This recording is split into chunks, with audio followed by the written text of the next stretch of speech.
Hello, you're listening to Walnilla. This is Chris, And this is Brandon. and we're going to bring you another awesome episode. We're going to talk about Priest and... Stockade. Yep. But first, I'm going to talk to you about an add-on called Omni Classic. It's actually Omni CC Classic. OMNICC Classic. Now, this one it's just a little lightweight little mod. It adds a digital countdown to pretty much everything that has a cooldown on your spells, your abilities, and even items in your inventory. Yeah. So, like potions, like any pots and stuff you might use. So, it provides a much more specific information than the traditional analog timer, sweep, and classic. So, this vanilla add-on, allows you to make intelligent decisions about what you can do next when you're in a fight. So, if your countdown on your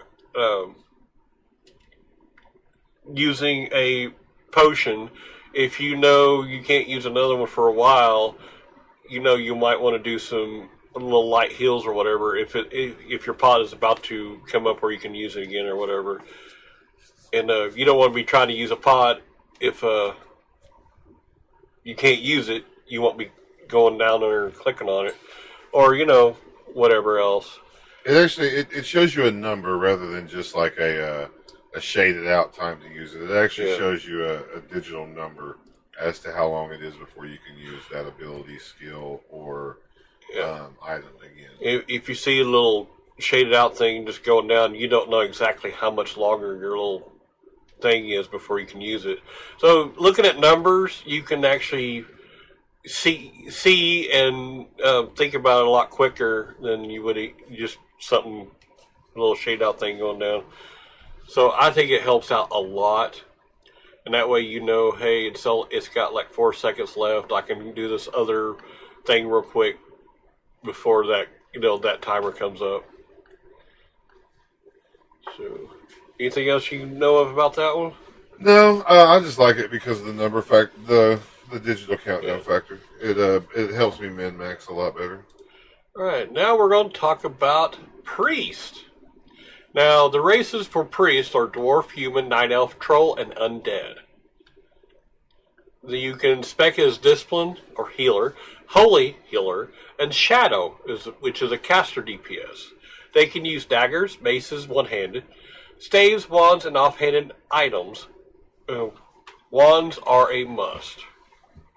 And they are just like some of the other classes where you can put a two-handed stave in one slot and you can put your wand into a third slot.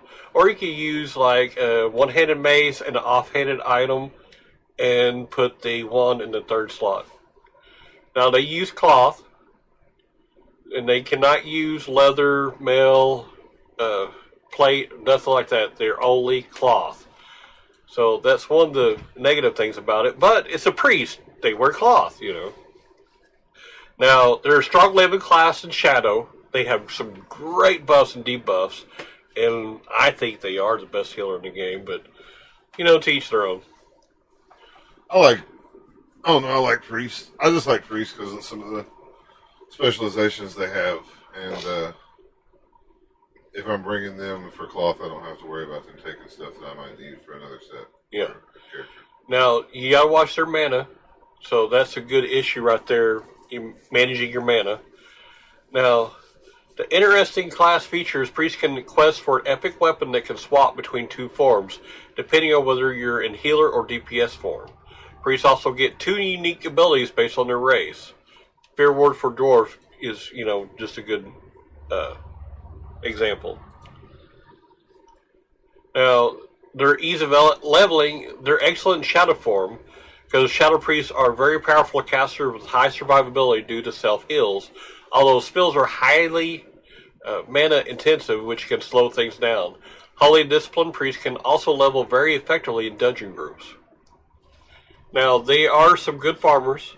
Shadow Priests can learn to create rotation with little downtime and are quite able to move through large numbers of mobs with ease. Now, in Dungeon Raid Demand, Shadow Priest can heal dungeons with proper gear. Holy and disciplined priests will never have trouble fighting groups when they want them due to their wide range of healing tools like Power Word Shield for absorption, Power of Healing for AoE, and Renew for healing over time. Now, for raids, Holy and Disciplined Priests will be in the highest demand, although most raid strategies call for one Shadow Priest for Shadow Weaving to buff Warlock DPS. And yeah, so if you got a good Warlock DPS in there, they're probably going to want a Shadow DPS in that group. Yeah. I like Shadow DPS. It's pretty fun. I've not played a whole lot of Priest. I haven't. That's one of the things I haven't leveled up as a Priest. And I don't know why. Maybe it's just I don't want to. I don't want to heal all the time. I like classes that can do other things, which they can. But I've never been one for a Priest class. Well, I think you would love the Shadow Priest because they just melt base. Yeah, but I have a mage for that. Now, for PvP, Shadow Priest and Guard was one of the best solos PvP classes in all of Classic. They have an array of powerful offensive spells such as Shadow Word Pain, Mind Blast, and Mind Flay. Now, Shadow Priests can really dish out the damage, but Shadow Priests aren't known just for their face melting damage. They are also extremely tough to take down, thanks to defensive spells such as Power Word Shield and Inner Fire, and flat damage reduction from Shadow Form.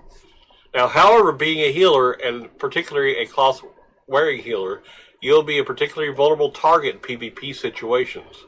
If you don't time your healing abilities correctly, you're prone to be interrupted by your enemies, locking you out of any healing and effectively rendering you useless for a short period.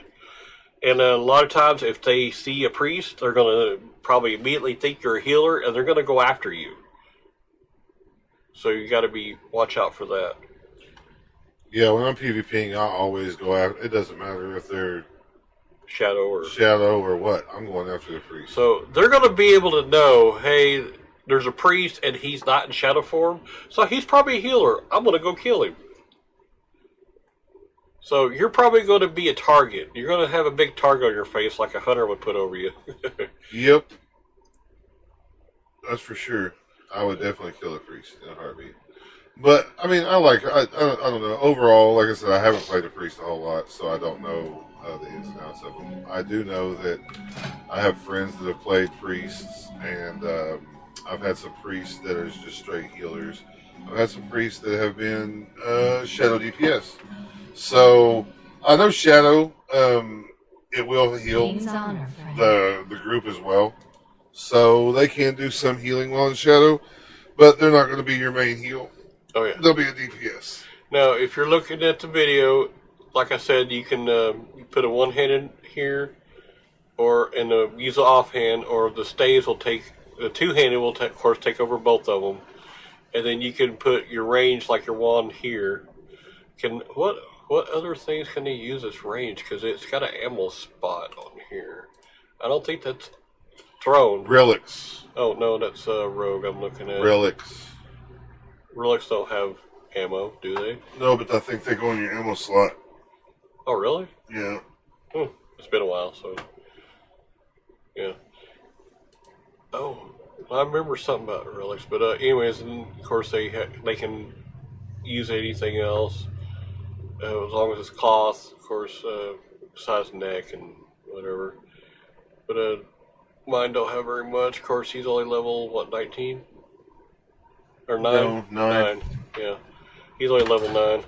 So say 19, I'm going to be a tweak. I'm going to tweak it out. No, I'm just kidding. Alright, well, that's all for the priest. Now, this next one we're going to talk about is a alliance, mainly dungeon. It is called Stockades. And if you're watching the video, it is right here inside this building. You walk in, and I think there's some quest, 1 or 2 quests to the guards, but there's other quests to it scattered throughout. What is that? Stockades is, to me, Stockades is almost like to the Alliance what Raid tried. Yeah. Chasm. So it's not really, I said Alliance only, but it's not really Alliance only. Horde can go through here, but the level that it is, you're going to die trying to get in there. So if you're going to try to get in there, you're going to go through Stormwind and go naked because you don't want to go into stockades with your gear all screwed up. So you're going to run through here naked, and then you're going to run through here and run back into stockades. And I don't think there's any horde quests. And then once you get inside, put your gear back on and run it. Yeah, it's a res run. It's what they call a res run. You're going to take all your gear off if you're horde and just take off running through the city. Yep. Just like we would have to do if we were going to do the horde one as an alliance character.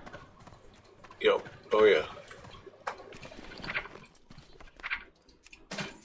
But stockades, I really like. I had 1 day left of this gear. I had it meld.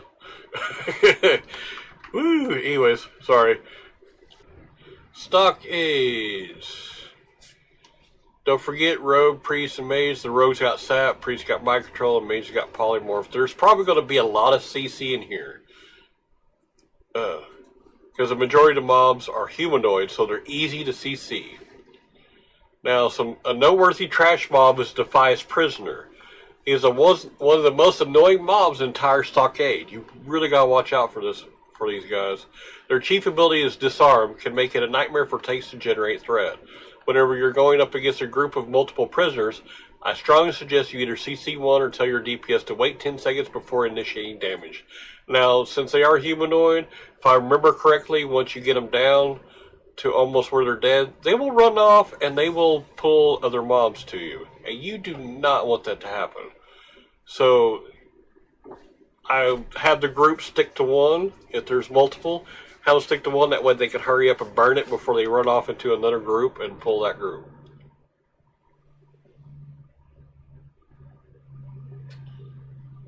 Now, that's were you talking about the prisoners there as far as what they do? Yeah, I don't know. They do run, and it's not fun because they will pull other things. Stockades is just an all around. It's a fun one, but yeah, he's true with those. It's really weird as far as the wings go. You can go different ways. So if we say the first boss you're going to run into is this, it's not necessarily going. I mean, the first boss you'll run into should be this one, which is Targor the Dread. He's an orc, and he's located just pretty much. He's in one of the stockade cells. But if you come in and you just keep going straight and you don't take the left or the right, he'll be the first one you run into. He's got 3 abilities. He dual wields. He does have an enrage, or he does enrage, and he does have a thrash ability, which gives him 2 extra attacks. So he's mainly just an all-out. I would call him like a DPS warrior. There's just a few Defias guys that surround him in his room. You'll want to CC those guys before you fight him, because you don't want him plus those guys hitting you as well. You're going to have to let your tank just get him kind of stationary. You'll want to pull him away from those CC'd ads. If you can't CC the ads, you're going to have to kill them before you actually kill the boss himself. So, which really and truthfully, you just let your tank pull.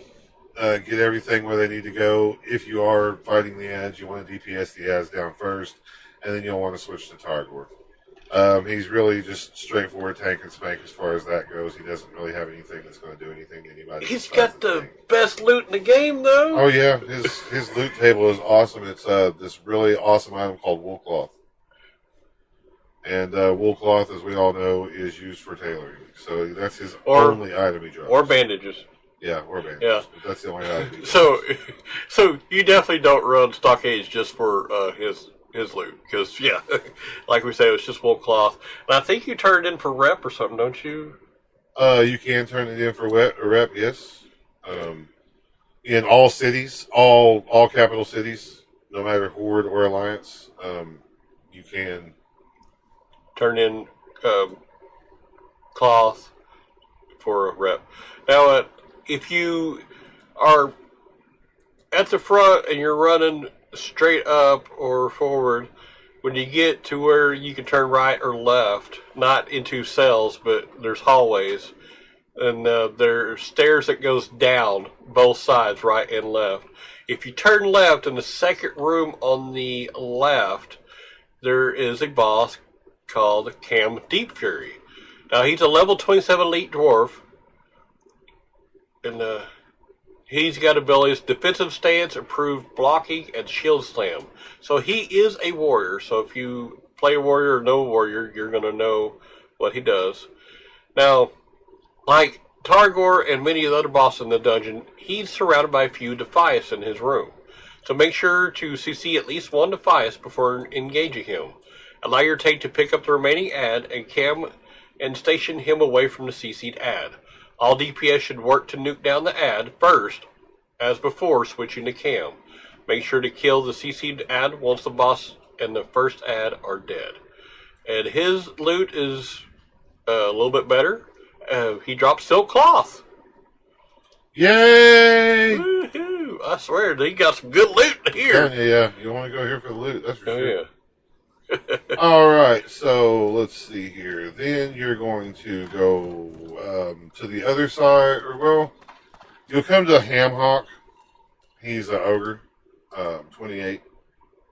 He's in the final eastern room of the stockades. Yeah, he's after you keep going further down the hall, he's right before a big main room at the very end of that hall. Yeah. He has two abilities. One is Bloodlust. Oh no, that is the big main room. I'm sorry. Well, yeah, he's in the big room, and then behind him, I do believe, is more guys behind him. But he has two abilities. Bloodlust, we all kind of know what Bloodlust is if we've been playing for any length of time. But it just increases attack speed by 30% for 30 seconds. Yeah, he's a big shaman. And then Chain Lightning. And we all know what Chain Lightning is. Just don't stand next to each other because it will jump from one to the other. He does have two Defias that flank him. You'll want to CC normal things. I know it gets old hearing us say it over and over again, but if you're just listening for certain dungeons, we do have to. If you only listen to the podcast for certain dungeons, we do have to say it for each one. So you want to CC the ads. Your tank wants to pick up any remaining ad that you can't CC and Hamhawk. Get away from the one that is CC'd, and all DPS works on nuking down your first ad or the one that's not CC'd, and then switching to Hamhawk. If you can't CC them, you'll want to nuke down both ads before switching to Hamhawk. Now, like I said, just be wary of his Chain Lightning ability because it's pretty nasty on melee, especially if you have a melee heavy DPS group. It's just going to hit everybody up there. They can't get far enough away from each other to make it not work. Because Chain Lightning does have a far range, and it can affect up to 3 targets. So, I mean, you can't get far enough away from each other if you're melee heavy. And other than that, it's pretty easy. Just spread out as much as possible if you're ranged and nuke him down. His loot's really, really awesome. He drops Silk Cloth. Yeah. And in case we didn't say this earlier, which I don't think we did, this is a 24 to 30 dungeon. Yeah. And then, alright, after you fight Hamhawk, right behind him is Basil Thread. He's a level 29 elite human, and he's got Battle Shout, Dual Wield, and Smoke Bomb. Now, he's a simple tank and spake in theory, but his high level and Smoke Bomb make him difficult for some groups. So make sure to keep the tank topped off so she does not die during a Smoke Bomb stun. Basil deals a high amount of single target damage, so if you have any hybrids DPSing in your group, make sure to have them support the healer and spot heal the tank when needed. And he more or less is a tank and spake. You mainly just gotta watch out for the Smoke Bomb, the stun, and you won't really know. You really won't notice the Smoke Bomb once you get in there and fight. Yeah, and the Smoke Bomb lasts for 4 seconds. Yeah. Yeah. So as long as you can keep whoever healed for 4 seconds, it's easy. And he drops still the same perfect loot, Silk Cloth. Yay. All right. After you fight him, you're going to find Dextrin Ward. He's located in the western corner of the stockades. Very opposite. You'll run back up the steps, back down, so you'll be at the right side of the wing, and you run all the way down to the very end, and that's where you'll find him. Yeah. He has 3 abilities. I mean, now mind you, he's just a human carrying around a staff, where he's carrying around a polearm. He's got 3 different abilities. He's got Battle Stance, which is the warrior stance.